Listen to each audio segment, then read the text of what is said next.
شام کے 4 بج رہے تھے۔ میں گھر میں داخل ہوئی، میرے چہرے پر مسکراہٹ تھی۔ میں جب بھی کالج سے گھر آتی، اماں مجھے گرم گرم چائے بنا کر دیتی، پر آج یہ دیکھ کر حیرت ہوئی تھی کہ گھر میں اماں کہیں بھی نظر نہیں آ رہی تھیں۔ اچانک مجھے چھت سے چیخ کی آواز آئی۔ میں بھاگتی ہوئی چھت پر گئی۔ موسم ابر آلود ہو رہا تھا، چھت پر بھی اندھیرا سا چھایا ہوا تھا۔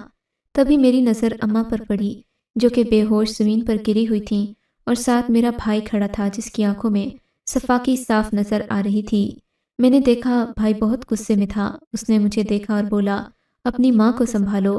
مجھے تو اس عورت کو ماں کہتے ہوئے بھی شرم آ رہی ہے۔ میں حیران ہو گئی کہ ایسا کیا ہو گیا ہے۔ مجھے بہت پریشانی ہوئی، آنکھوں سے آنسو آنے لگے۔ تب میں نے اماں کا سر اٹھایا تو یہ دیکھتی ہوں کہ ان کے سر کے ساتھ خون لگا ہوا ہے۔ اماں اس دنیا سے جا چکی ہیں۔ میں نے دل میں سوچا، محلے والوں کو اکٹھا کیا، ان کو ساری صورتحال سے آگاہ کیا۔ یہ لوگ آئے۔ اماں کو سبھی اچھی طرح جانتے پہچانتے تھے، کیونکہ ابا کی وفات 5 سال پہلے ہوئی تھی، اور اسی وجہ سے لوگ اماں کو بیوہ سمجھ کر بھی بہت عزت اور مان دیتے تھے۔ آج جب اماں یوں بے ہوش ہوئیں تو محلے کے سب لوگ امٹ آئے۔ انہوں نے اماں کے لیے ایمبولینس منگوائی، اور پھر میں ایمبولینس میں بیٹھ کر اپنی ماں کو ہسپتال لے گئی۔ راستے میں اماں کی آنکھیں کھلیں۔ وہ بات کرنا چاہ رہی تھیں، پر ان سے بات ہو نہیں رہی تھی، اور 5 منٹ بعد ہسپتال آ گیا۔ ہسپتال کے بیڈ پر لیٹے اماں نے مجھ سے مرتے دم ایک ہی بات کی تھی، بیٹی اپنے بھائی عبد المتین سے شادی کر لینا، اپنے بھائی عبد المتین سے شادی کر لینا۔ میں یہ بات سن کر دنگ رہ گئی۔ مجھے تو ایسا ہی لگا کہ شاید میری ماں نے یہ بات ہوش و حواس سے بیگانہ ہونے کے بعد کہی ہے، کیونکہ مرد سے بیگانہ ہونے کے بعد کہی ہے، کیونکہ مرتے ہوئے انسان کی بات کا بھروسہ نہیں کیا جا سکتا، وہ بعض اوقات اپنے ہوش میں نہیں ہوتا۔ پر میں یہ نہیں جانتی تھی کہ اماں نے ایسا کیوں کہا ہے، اور یہ بھی نہیں معلوم تھا کہ اماں نے تو ایک وصیت بھی لکھ رکھی ہے جس میں میری عبد المتین کے ساتھ شادی کا کہا ہے۔ عبد المتین اور میں ایک ہی گھر میں پل کر بڑے ہوئے تھے۔ میں نے تو جب بھی دیکھا عبد المتین مجھ سے عمر میں بڑا ہی تھا۔ وہ مجھ سے بہت پیار سے پیش آتا اور کہتا، تم میری پیاری بہن ہو۔ اماں ابا نے ہمیشہ ہمیں بہت لاڈ دیا تھا، بلکہ ابا تو عبد المتین کو سر آنکھوں پر بٹھا کر رکھتے تھے۔ اس بات کی وجہ سے عبد المتین بہت زیادہ لاڈلا بھی ہو گیا تھا۔ پر آج جو ہوا وہ کیوں ہوا؟ اماں کو عبد المتین نے کیوں گرایا؟ اور ایسی بات کیا ہوئی کہ اماں مجھے عبد المتین سے شادی کا کہہ رہی ہے؟ میرا وجود کانپ رہا تھا اور دماغ میں گردش کر رہے تھے۔ میں سمجھ نہیں پا رہی تھی کہ جو ہوا آخر اس کے پیچھے وجہ کیا ہے؟ کیا اس کے پیچھے کوئی کہانی ہے جو مجھ کو معلوم نہیں؟ اماں کے سرہانے بیٹھے بیٹھے ہزاروں سوال میرے ذہن میں آتے اور ان کے جواب مجھے نہ ملتے، یہاں تک کہ شام سے رات ہو گئی۔ اماں کا ہسپتال میں انتقال ہو گیا۔ ان کی روح جب ان کے جسم سے نکلی تو مجھے لگا میں پوری دنیا میں اکیلی ہو گئی ہوں۔ اب صرف ایک بھائی کا سہارا رہ گیا تھا۔ اماں کا جسم ٹھنڈا ہونے کے بعد ہسپتال والوں نے ہمیں ڈسچارج کر دیا۔ میں اماں کا جنازہ لیے گھر پہنچی۔ میرا بھائی گھر نہیں تھا، شاید اس لیے کہ سب لوگوں کو معلوم ہو چکا تھا کہ عبد المتین نے ہی اپنی ماں کو مارا ہے، اسی نے ماں کو دھکا دیا ہے۔ عبد المتین بھی گھر سے غائب تھا، اس نے کسی قسم کی وضاحت نہیں دی تھی۔ میں اپنے گھر آ گئی۔ اماں کی تدفین کے بعد مجھے کچھ ہوش آیا کہ ماں دنیا سے جا چکی ہیں۔ رو رو کر میرا برا حال تھا۔ عبد المتین اماں کی وفات کے 3 دن بعد گھر آیا تھا۔ کسی نے عبد المتین کو کچھ بھی نہیں کہا تھا، کیونکہ کوئی ایسا تصور بھی نہیں کر سکتا تھا کہ عبد المتین اپنی ماں کی جان لے سکتا ہے۔ پر پھر ایک عجیب واقعہ ہوا جس نے اس ساری کہانی کو میرے سامنے لا کر کھول کر رکھ دیا، اور میں سوچ بھی نہیں سکتی تھی کہ مجھے عبد المتین سے ہی شادی کرنا پڑے گی۔ اماں کے 40ویں کے بعد جمعے کا دن تھا، جب میری خالہ گھر میں داخل ہوئیں۔ میری طرف دیکھ کر بولیں، بیٹی تم اپنی ماں کے بغیر اب اپنی زندگی کیسے گزارو گی؟ میں نے کہا، خالہ اس میں زندگی گزارنے والی کون سی بات ہے؟ میں نے پہلے بھی زندگی گزاری، اب بھی گزار لوں گی۔ آپ صاف صاف بتائیں آپ کیا کہنا چاہتی ہیں؟ خالہ مسکرا کر بولی، دیکھو بیٹی، جب ماں دنیا سے چلی جائے، باپ بھی نہ رہے، تو پھر بچوں کی شادی ہو جانی چاہیے۔ میں نے کہا، خالہ آپ کیسی باتیں کر رہی ہیں؟ اماں دن ہی کتنے ہوئے ہیں کہ میں اپنی شادی کی بات چھیڑ دوں؟ خالہ بولی، شادی کی بات تم نہیں کرو گی، پر ہم تو کریں گے۔ عبد المتین سے تمہارا نکاح کروانا ہے۔ میں نے کہا، کانوں کو ہاتھ لگا کر بولی، خالہ یہ آپ کیسی باتیں کر رہی ہیں؟ عبد المتین میرا بھائی ہے، اور آپ تو کہتی تھیں کہ عبد المتین کے لیے بہت خوبصورت لڑکی ڈھونڈے گی۔ میری بات سن کر خالہ بولی، بیٹی تمہاری شادی عبدالمتین سے ہوگی کیونکہ یہ تمہاری ماں کی وصیت تھی۔ میں چونک پڑی۔ آپ کو کیسے پتا کہ یہ میری ماں کی وصیت تھی؟ یہ تو انہوں نے مجھے ایمبولینس میں جاتے ہوئے کہا تھا۔ خالہ اس بات پر بولی، دیکھا تمہاری ماں نے بھی ایسا ہی کہا تھا، پھر تم اس بات سے انکار کیسے کر سکتی ہو؟ میں خالہ کی بات سن کر پریشان ہو گئی، مگر خالہ میں ایسا بالکل نہیں ہونے دوں گی۔ آپ خدا کے لیے مجھے اتنے بڑے گناہ کا مرتکب کیسے کر سکتی ہیں؟ بھلا بھائی سے نکاح اور شادی کیسے ممکن ہے؟ میں اور عبدالمتین ایک گھر میں پلے بڑھے ہیں، ایک باپ کی اولاد ہیں، ایک ماں کی اولاد ہیں، پھر آپ یہ باتیں کر کے کیوں میرا دل جلا رہی ہیں؟ کیوں مجھے آزمائش میں ڈال رہی ہیں کہ میں غصہ کروں؟ میری بات سن کر خالہ چپ ہو گئیں۔ عبدالمتین سے تمہارا نکاح جائز ہے بیٹی، اگر تمہیں یقین نہیں آتا تو میں تمہیں بتا دوں گی، ابھی میرے پاس وقت بالکل نہیں کہ میں یہ ساری باتیں تمہارے سامنے کھول کر رکھوں، ورنہ افسوس تم کو بھی ہوگا۔ چلو میں ابھی چلتی ہوں، مجھے بہت دیر ہو رہی ہے، میں نے تمہاری شادی کے انتظامات کرنے ہیں اور اماں جی باہر کھڑی ہیں، وہ مجھ سے کہیں اور بھی جانے کا کہہ رہی ہیں، بس میں تمہیں بتانے آئی تھی کہ تم تیار رہنا، باقی بات میں تفصیلاً کروں گی۔ خالہ جان یہ کہہ کر تو چلی گئیں، میرے دماغ میں جیسے ہتھوڑے سے بجنے لگے تھے۔ تھوڑی دیر کے بعد گھر کے دروازے پر دستک ہوئی، میں نے دروازہ کھولا تو سامنے عبدالمتین کھڑا تھا۔ عبدالمتین کی آنکھوں میں وحشت دیکھ کر میں بھی ڈر گئی، پر میں نے ایک ہی لمحے میں اس سے سوال کیا، عبدالمتین مجھے یہ تو بتاؤ کہ کیا تمہیں اماں کی وصیت کے بارے میں پتہ ہے؟ ہاں گڑیا، مجھے اچھی طرح پتہ ہے، وہ پاگل عورت کیا وصیت کر کے گئی ہے، اسی لیے تو مجھ سے برداشت نہیں ہوا۔ اور تم جانتی ہو کیا؟ عبدالمتین سامنے صوفے پر بیٹھتے ہوئے بولا، ہماری ماں ایک بدکردار عورت ہے۔ عبدالمتین منہ سے زہر اگلنے لگا، یہ تم کیسے کہہ سکتے ہو متین؟ ایسی بات اماں کے بارے میں تو نہ کرو، جب سے ابا کی وفات ہوئی ہے اماں نے کبھی کسی کی طرف آنکھ اٹھا کر نہیں دیکھا، حالانکہ وہ شادی بھی کر سکتی تھیں، وہ تو سوکھے پھیکے رنگ بھی پہنتی ہیں، اور کیا کرتی وہ بیچاری؟ اور کیا تم نے ہی اماں کو دھکا دیا؟ کیا یہ بات سچ ہے؟ مجھے تو یقین نہیں آ رہا، مجھے اس وقت لگا تھا کہ یہ کوئی اتفاق ہوا ہے، بھلا تم اماں کی جان کیسے لے سکتے ہو؟ میری بات سن کر عبدالمتین نے مجھے عجیب سی نظر سے دیکھا اور بولا، اماں کا جو ہوا وہ صحیح ہوا، وہ اس سب کی حقدار تھیں، ان کے لیے ایسا کرنا میری مجبوری تھی۔ میں اپنی جگہ سے اٹھ کر کھڑی ہو گئی، عبدالمتین پر چیخ پڑی، یہ تم کیا کہہ رہے ہو عبدالمتین؟ کیا تم اپنی ماں کی جان لے سکتے ہو؟ پھر تو مجھے بھی تم سے خطرہ ہے، تم پاگل تو نہیں ہو گئے؟ میری بات سن کر عبدالمتین اپنی آنکھیں جھکا کر بولا، ایسی بات نہیں ہے گڑیا، نہ ہی میں پاگل ہوں، نہ میں دیوانہ ہوں، بلکہ ایک ہفتے سے دیکھ رہا ہوں کہ میری ماں روزانہ تیار ہو کر چھت پر جاتی تھی۔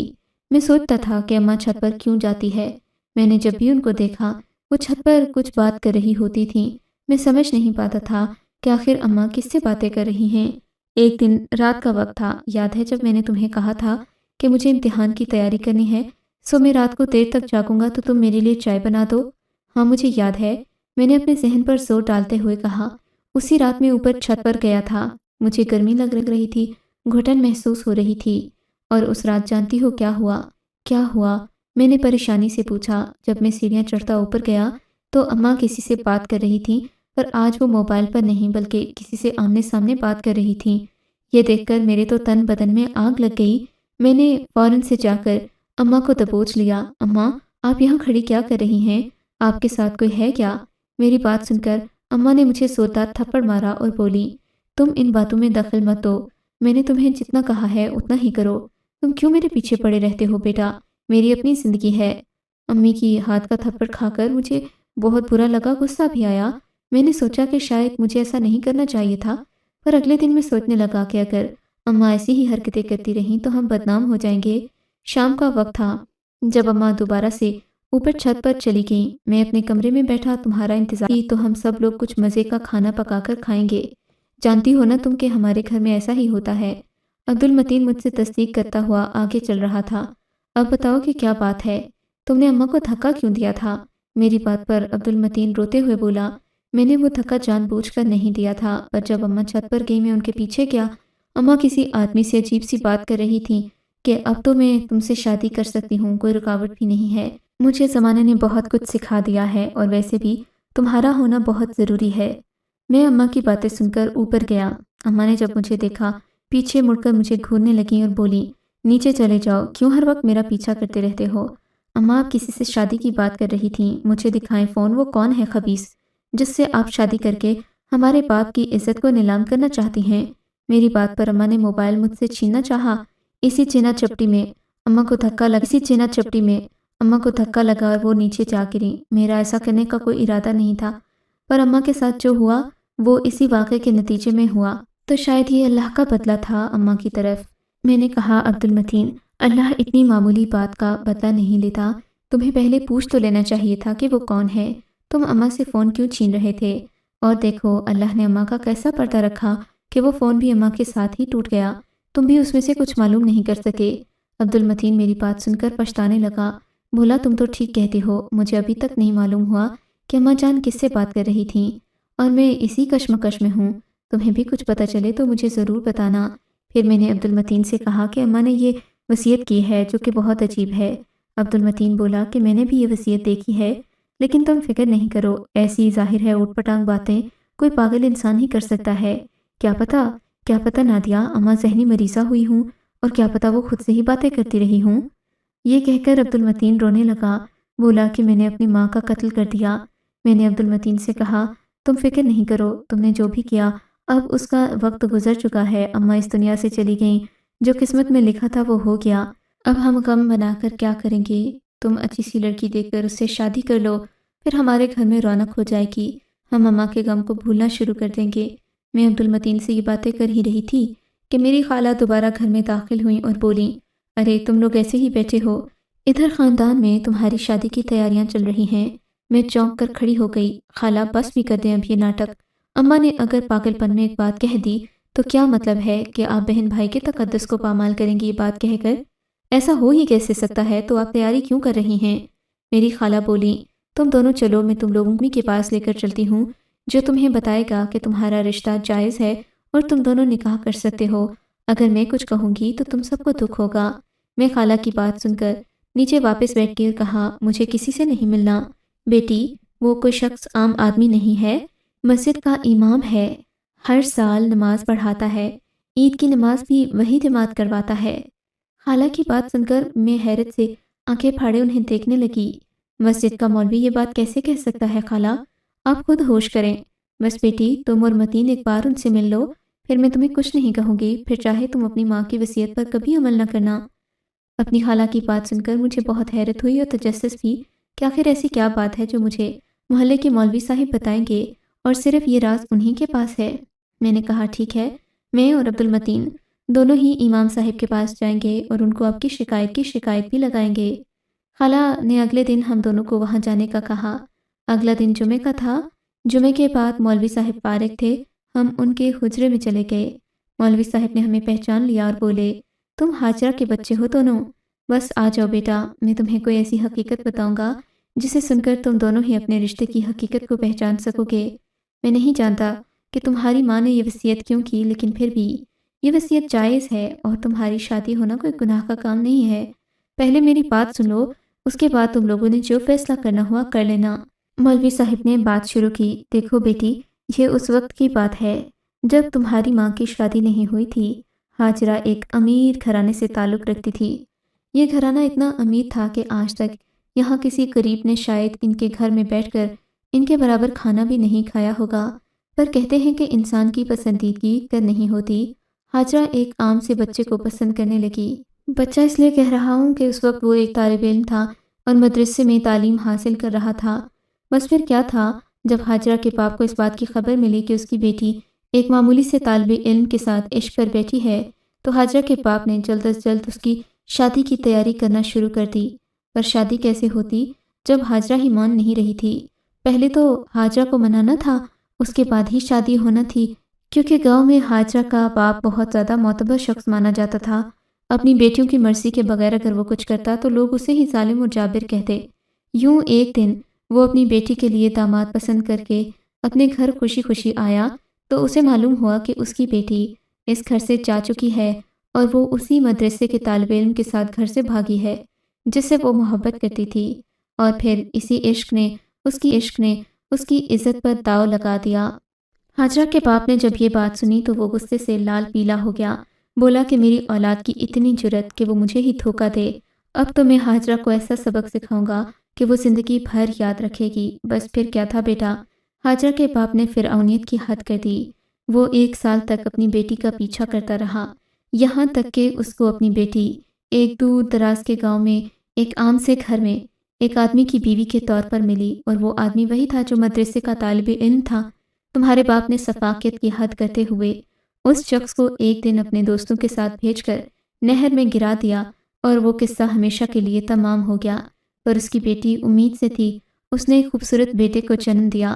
وہ اپنی بیٹی ہاجرہ کو اپنے گھر لے آیا، پر چونکہ وہ لڑکا ہاجرہ کا خون تھا، اس لیے وہ اسے چھوڑ بھی نہیں سکتے تھے اور اس کو جان بھی نہیں سکتے تھے اور اس کو جان سے مار بھی نہیں سکتے تھے۔ بس پھر کیا ہونا تھا، ہاجرہ 1 سال بعد اپنے گھر آئی، اس کی گود میں ایک بیٹا بھی تھا۔ ہاجرہ بہت پریشان تھی کیونکہ اس کا شوہر اس دنیا سے جا چکا تھا۔ ہاجرہ کا باپ اس کے سامنے ابھی بھی ایک معتبر انسان تھا۔ ہاجرہ کا باپ اپنی بیٹی کی دوسری شادی کرنا چاہتا تھا، پر پہلے والی منگنی ٹوٹ چکی تھی۔ اب کوئی کمارا معتبر لڑکا، اعلیٰ خاندان اور اعلیٰ نسب کا لڑکا ایک ایسی لڑکی سے شادی کیوں کرتا جو پہلے گھر سے بھاگ کر گئی اور اس کا ایک بچہ بھی تھا۔ بس پھر ہاجرہ کے باپ نے اپنے خاندان کے ایک بیمار لاچار شخص سے اپنی بیٹی کی شادی کر دی، جس کی پہلے ہی ایک بیٹی تھی، اور اس کی بیوی اسی کے ظلم و ستم کی وجہ سے بچے کی ولادت کے دوران ہی مر گئی تھی، کیونکہ اس نے اپنی بیوی کو نہ ہی کچھ کھلایا پلایا اور نہ ہی اس کا خیال رکھا تھا۔ ہاجرہ کے باپ کو یہ بات معلوم ہوتے ہوئے بھی اس نے اپنی بیٹی کی شادی، تمہاری ماں نے تمہارے لیے شاید یہ بات اس لیے بھی کی ہو کہ تم دونوں کو اپنی حقیقت کا پتہ چل جائے کہ تم اس کی حقیقی اولاد نہیں ہو، اور اس کا بیٹا جو اسے بد کردار کہتا رہا وہی اس کی سگی اولاد تھی۔ شوہر تو کافی عرصے سے بیمار تھا سو وہ چل بسا، لیکن ہاجرہ کو یہ بات بتاتے بتاتے بہت دیر ہو گئی۔ شاید وہ اپنے پہلے شوہر کی بات اپنے بیٹے کو نہیں بتانا چاہتی تھی۔ پھر سالوں بعد معلوم ہوا کہ ہاجرہ کا پہلا شوہر زندہ ہے، وہ مرا نہیں تھا۔ اس کو ہاجرہ کے باپ نے نہر میں پھینک کر اگرچہ مردہ تو سمجھ لیا تھا، پر وہ کسی دوسری طرف نکل گیا تھا۔ پیچھے اس کی بیوی کے ساتھ کیا ہوا یہ اس بیچارے کو خود بھی معلوم نہیں ہو سکا۔ اب تمہاری ماں یعنی ہاجرہ اور اس کا پہلا شوہر دوبارہ ایک ہونا چاہتے تھے، پر بیچارے اپنی برسوں کی بچھڑی محبت پانے سے پہلے ہی ہاجرہ اس دنیا سے چلی گئی، اور جاتے جاتے اتنی لمبی کہانی تمہیں سنانے کی بجائے تم کو ایک وصیت کر گئی کہ تم دونوں بہن بھائی آپس میں شادی کر لینا۔ شاید وہ مختصر وقت میں یہی کہہ پائی تھی، پر جو کہہ گئی اس کا مقصد یہی ہے کہ تم اپنی ماں کو معاف کر دو اور اپنی زندگی جیسے چاہو گزارو۔ میں مولوی صاحب کی بات سن کر حیران رہ گئی۔ متین میرا سگا بھائی بلکہ سوتیلا بھائی بھی نہیں تھا۔ متین تو ایک الگ باپ اور ایک الگ ماں کی اولاد تھا۔ میری ماں بھی الگ تھی، میرا باپ بھی الگ تھا۔ ہمارے ماں باپ صرف آپس میں میاں بیوی تھے، وہ ہمارے حقیقی والدین نہیں تھے، بلکہ متین کی والدہ نہ ہی میری والدہ تھی، نہ اس کے والد میرے کچھ لگتے تھے۔ یہ معلوم ہوتے ہی ہم دونوں میں جھجک پیدا ہو گئی، مگر اب بھی ہم دونوں ایک دوسرے سے شادی نہیں کرنا چاہتے، کیونکہ ہم دونوں اب بھی ایک دوسرے کو بہن بھائی سمجھتے ہیں۔ آپ کے خیال میں اب ہم دونوں کو کیا کرنا چاہیے؟ کیا میں عبد المتین سے شادی کروں یا عبد المتین کی شادی کر دوں؟ اور ایسے میں اماں کی وصیت کا کیا ہوگا؟ کیا وصیت پر عمل کرنا ضروری ہوتا ہے، یا پھر اگر وصیت کو چھوڑ دیا جائے تو کوئی گناہ